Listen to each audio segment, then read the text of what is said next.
Good morning, good afternoon, good evening. It's Elliot Brown here in the Essex Business Radio Studio, and I'm stood up doing this today because I thought I wanted to get a different feel to what I was doing. I didn't feel like I was giving quite the energy I wanted to you guys out there. But this is the C-19 show, How We Deal With It, where I'm talking to people absolutely everywhere about how they are dealing with C-19, how they are pivoting, let's say, because the Americans definitely say that, and any advice they've got or tips and ideas for you guys out there to get through this challenging period and to come out the other side positively. And I was talking about America, so I'm crossing over to Business Bros man himself, Hernan Sias. How you doing, Hernan? Good morning. Well, it's morning for me anyways. Doing well. How you doing? Yeah, I'm really good. I feel much better like this. We were just having a quick chat before I started recording. Mate, I feel good like this. This is fluid motion. That's what it's all about. Oh, here we go. I felt like I had to raise my game up because you've been doing podcasting in a serious way in the business arena, and I love your energy as well for the last couple of years, right? Oh, it's amazing. Something I've always heard. You always hear like when you're on camera, it adds 10 pounds and that sort of stuff, right? That cliche. Well, you have to have, exactly. That's how I started working out a little harder. Yeah. But it also diminishes the energy that you have. So you have to be extra animated behind the camera. Yeah. For it to sound like you're normal. Like normally whatever type of personality you have, it doesn't for whatever reason come off the same when you're behind camera or behind the microphone. You have to have that little extra spunk, that little extra energy. Yeah. And it comes with a little bit of practice, I'd say. Yeah, definitely. And I have to say, genuinely, that in America, you guys do it better. You just naturally have that sort of extra bit of pizzazz when you do podcasting, television, and things like that. I think it just sounds more energetic. And I've listened to a lot back. The English, I think, are viewed as being a little more staid. Would you say?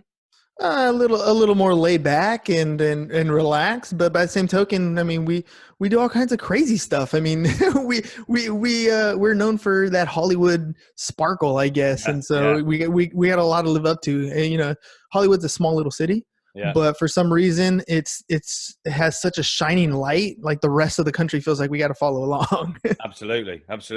Well, I mean, you're California, so you're San Diego. You're based, correct. Right?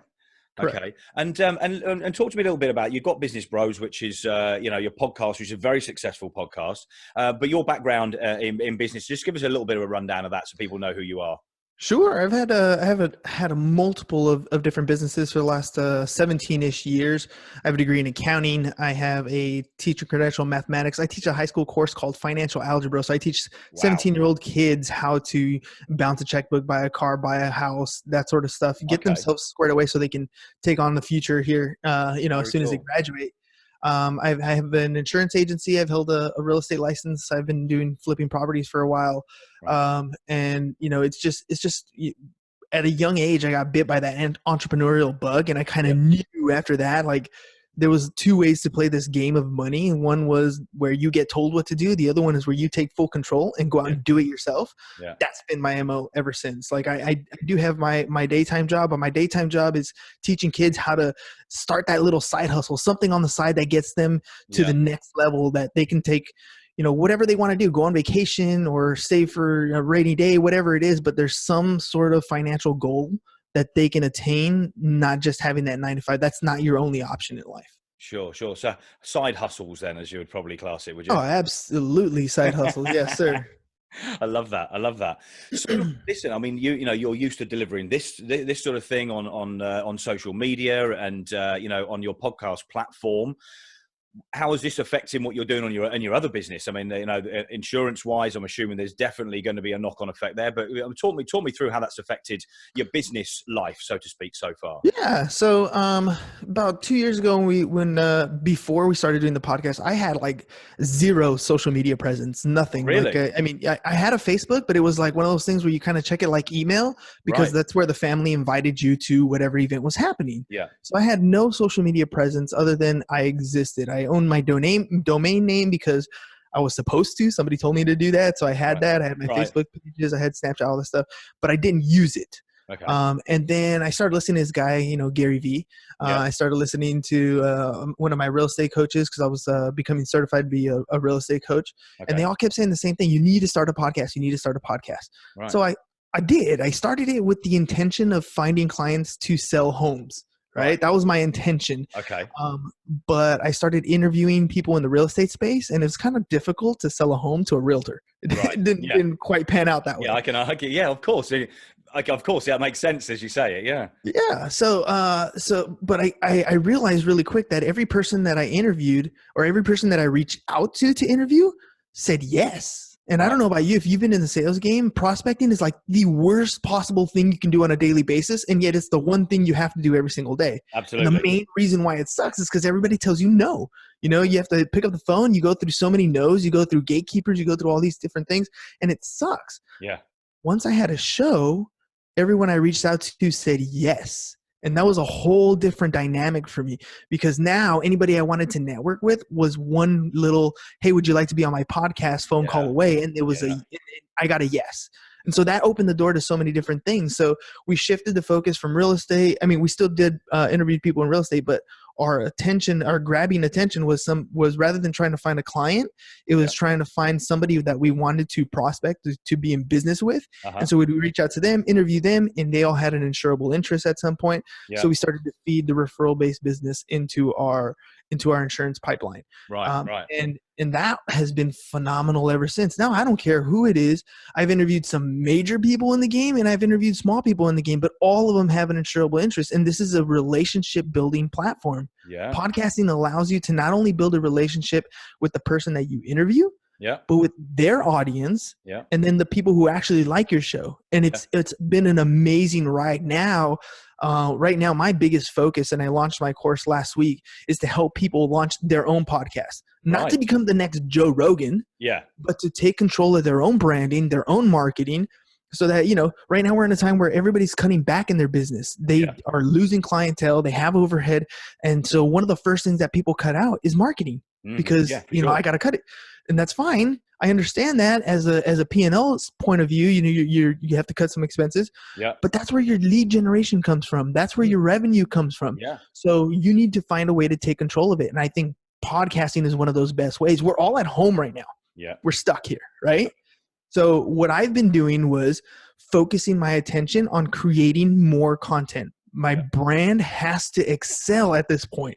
I want you to see our logo and our content, like 6 times on your social media feed every single day. Yeah. So that when you come out of this thing, when you go to do business with somebody, you're going to be like, who do I need? Who should I reach out to? And our logo is going to be the first one you see. Or when you see a Facebook ad, you're going to recognize that brand and you're going to want to move on to the next level. Yeah. So for me, it's all about that saturation of your brand within your circle of influence. Yeah. You don't have to be the next Joe Rogan. You just have to be the thought leader in your small circle. Yeah. Yeah.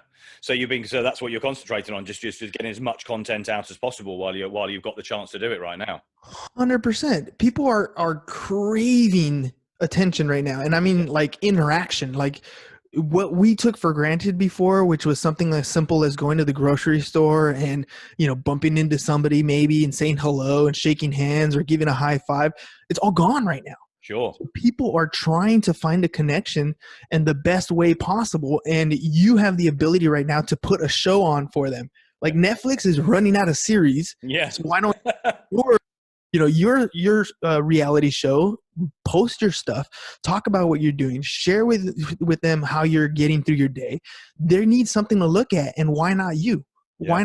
Why not show them what you're doing? Why not show them what you're offering? Why not show them who you are, professionally or even personally, so that when you come out of this, people know who you are. They're going to want to hook up with you and go to a party or to a networking event or do business with you because they've seen you during this time. Or you can shelter down and hide and watch Netflix by yourself and not do a thing. And you're going to come out of this thing worse off. Well, yeah, definitely. I think, listen, there's a lot to be said from that. And I've been sort of prepping myself to do just that. In fact, part of the standing up, I think, is me getting back to where I want to be rather than just having a chat with people. I think it was really important to reach out to people like yourself or do a post and sort of get that back, because I'm really interested in how other people are coping and dealing with stuff at the moment. And, but I didn't realize, I mean, you just naturally said, the network gets built and you build repertoire and you build relationships like this.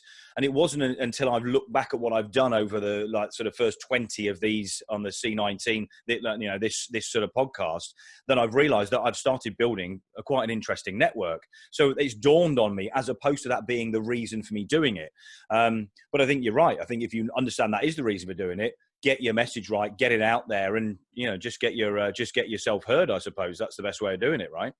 Well, yeah. I mean, think about you said yourself, it's things that you don't realize that you get better at without even understanding, right? So, Yeah. I mean, I could talk to people prior to the podcast, but now I have a great skill of listening. Like people say, oh, you talk all day on the podcast. Actually, I don't. Yeah. Most of the time what I do is listen. I become a very good listener of what people are looking for, what they're trying to do.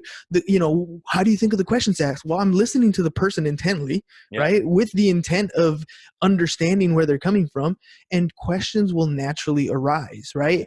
And so by the end of any episode, the client or the guest who's always on the show, they're like, man, that was awesome. Of course it was awesome. We talked about you the whole time. Yeah, right? That's it. That's such a good point as well. It's how it works, right? But this is the awesome part is, I get better at listening. That means when I go out to a networking event in person, guess what?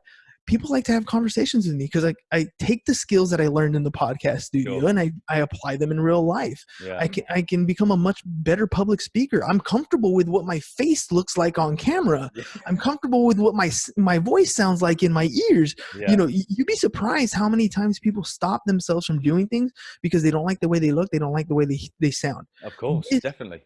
Takes that away. I will easily hop on a stage and have a conversation. I have talking points that I can go through now that I've developed over time because I've just developed who I am as an individual, who I am as a business owner, where I focus my attention on because of the conversations that I have on a regular basis. This is like sharpening a saw. Like it's just fine tuning everything that you're doing because you're doing it on a constant basis and you're improving in areas you never thought you needed improvement on.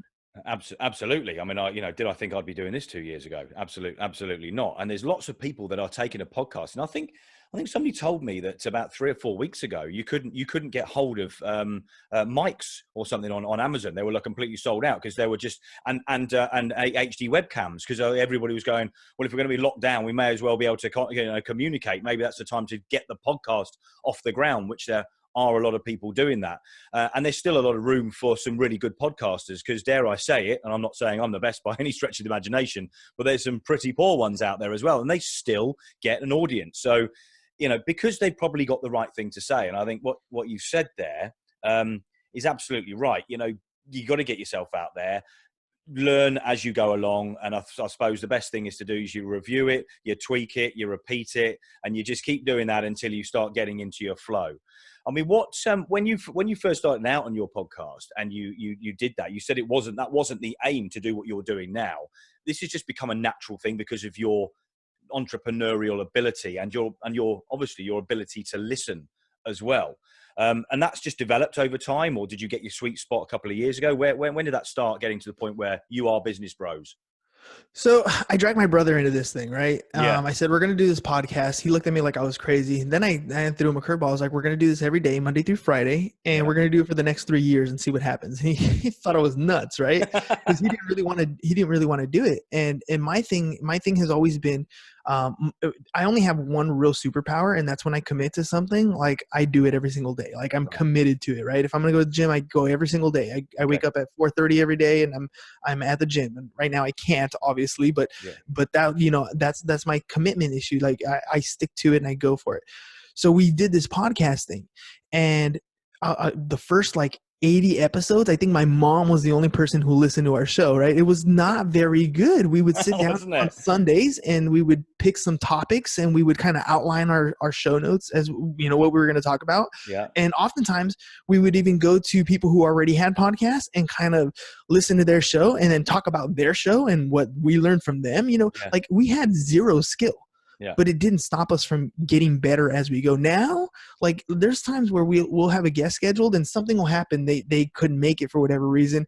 And we're like, oh, well, let's do it. And we turn on the mics and we just go, and we can do that now, but we're 440 episodes in. So it's like, you develop that skill over time. It's not something that just comes right off the cusp. There are over, what's my stat over here? There are 31 million YouTube channels, over 500 million blogs, but there are less than 1 million podcasts.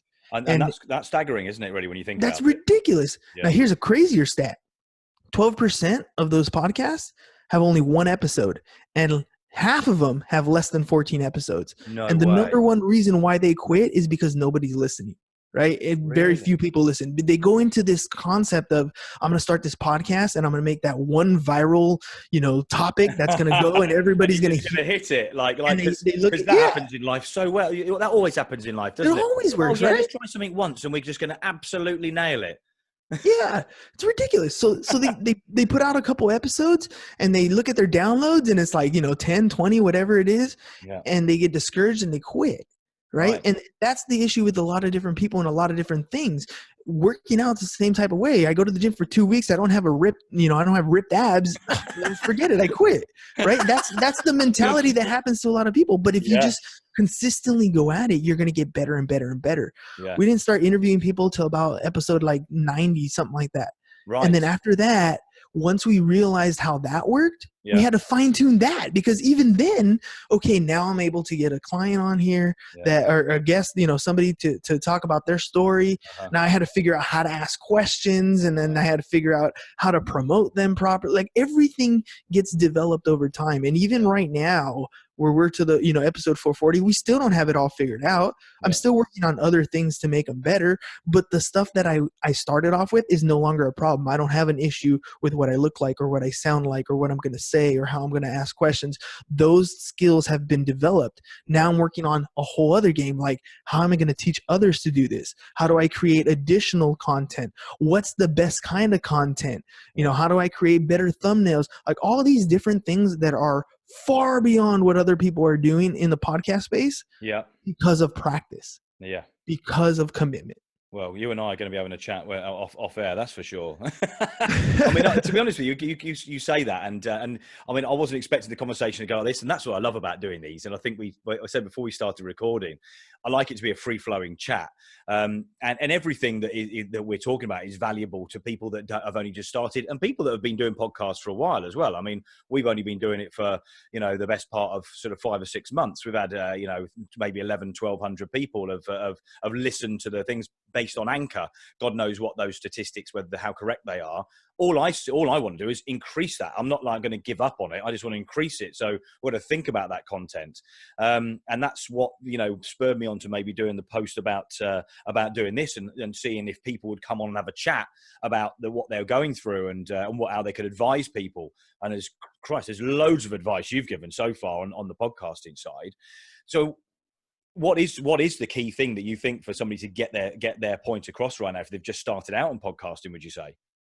So first thing I always tell people is don't make your show like strictly about your profession, right? So because this takes work. Yeah. Putting on a podcast is much more than turning on the mic and having a conversation. We both know that, for right? Sure. But you don't know that when you're getting into it. You don't. You think it's going to be... Yeah.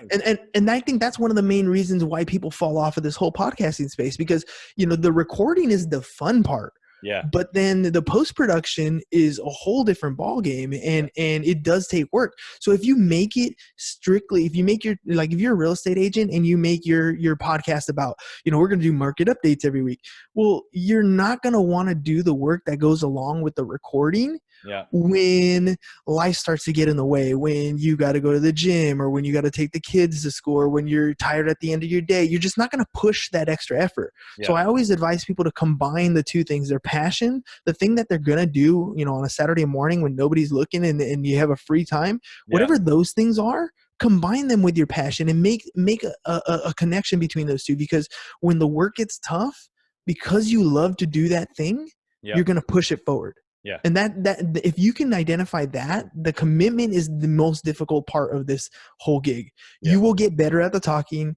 The show will get better. You'll have background. You'll develop logos. You do all the stuff that it takes to continue to grow. Yeah. But the hardest thing is to push through that extra 2-3 hours per episode. Yeah. To put out the content that you want people to listen to. If you don't do that, no one's going to listen because you're not going to put the content out. They're not going to even know it's there, are they? That's it. Exactly. Yeah. Exactly. Yeah. So on a personal level, I mean, we talked about podcasting. What on a personal level, how has this affected you so far? I mean, how the impact of COVID, Corona, C-19, whatever we want to call it right now, how's this impacted you personally? Forget about your business for the moment. Yeah, so this is one of those things where you have people in this situation that are spiraling downward and are becoming, stir crazy in their homes. Yeah. And then you have crazy maniacs like myself who were built for this, right?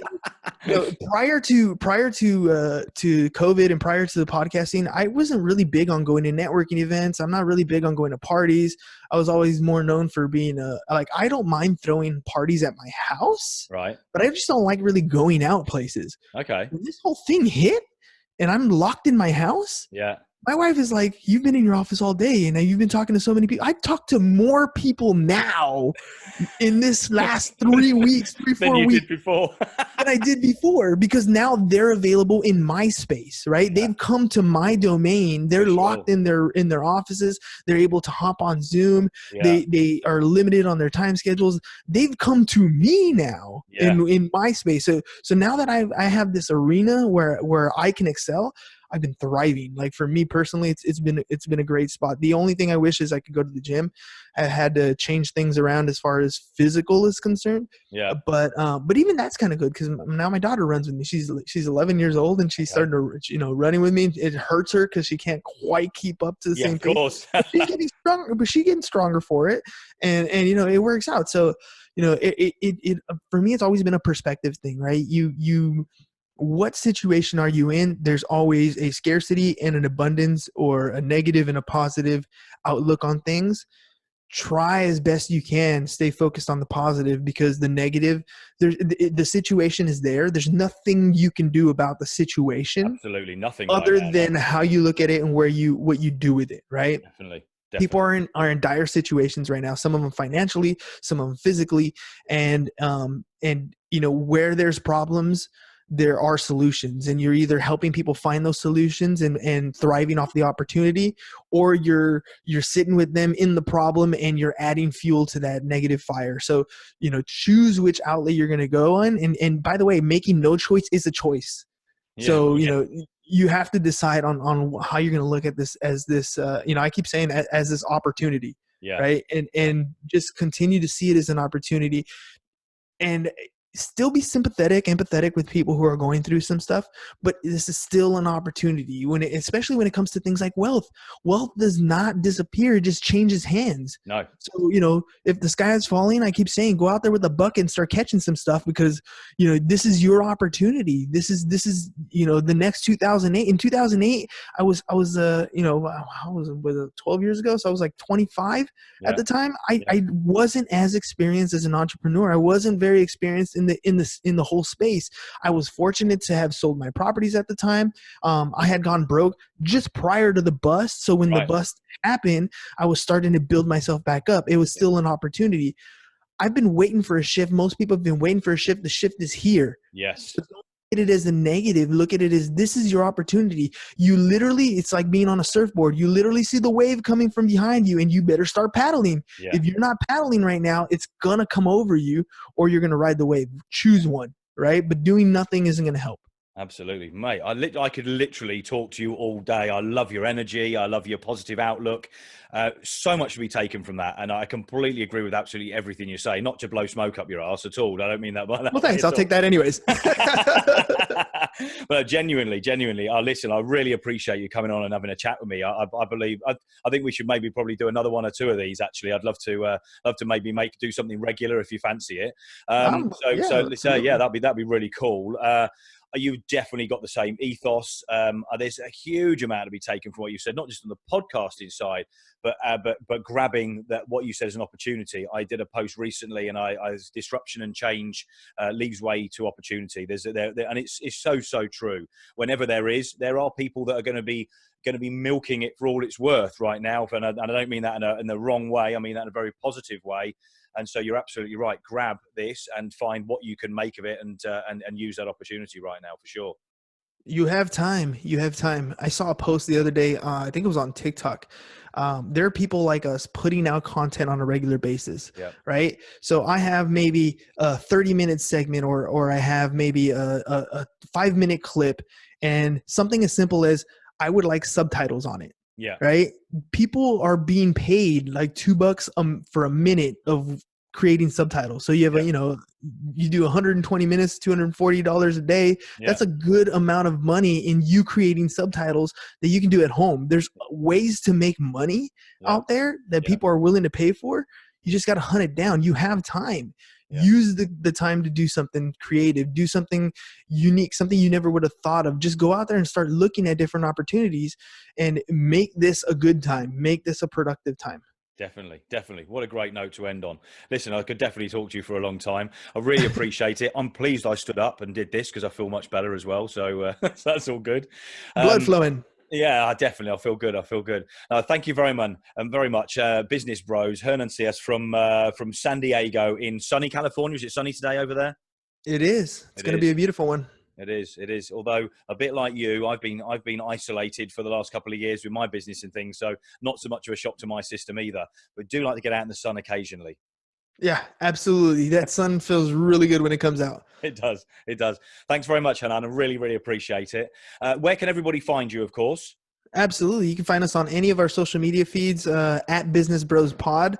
And if you guys like, I'm giving away a mini ebook. You guys can go to businessbros.biz/podcast1, and it's on podcast development. And so things like what's an RSS feed? How do I create my cover art? What do I, what platform should I use? What's hosting? All these different things that you need to know. So if you guys want to go ahead and grab that ebook, it's free. Very cool. And I urge you to look at that because this guy is absolutely smashing it and has got a wealth of experience in that area as well. Thanks again, mate. Really appreciate it. Have a good one. So there will be links around this, of course. I hope you enjoyed that. I think that was incredible. I've learned a lot from that, and I hope you guys have as well. If you want to find out more about what we do here, go to www.essexbusinessradio.com. You'll find all the links there, and obviously you can download our free app where you can listen to all of these podcasts, new and old. I shall catch up with you again very soon. Business Bros, signing off for now. Ciao for now. Brown cows.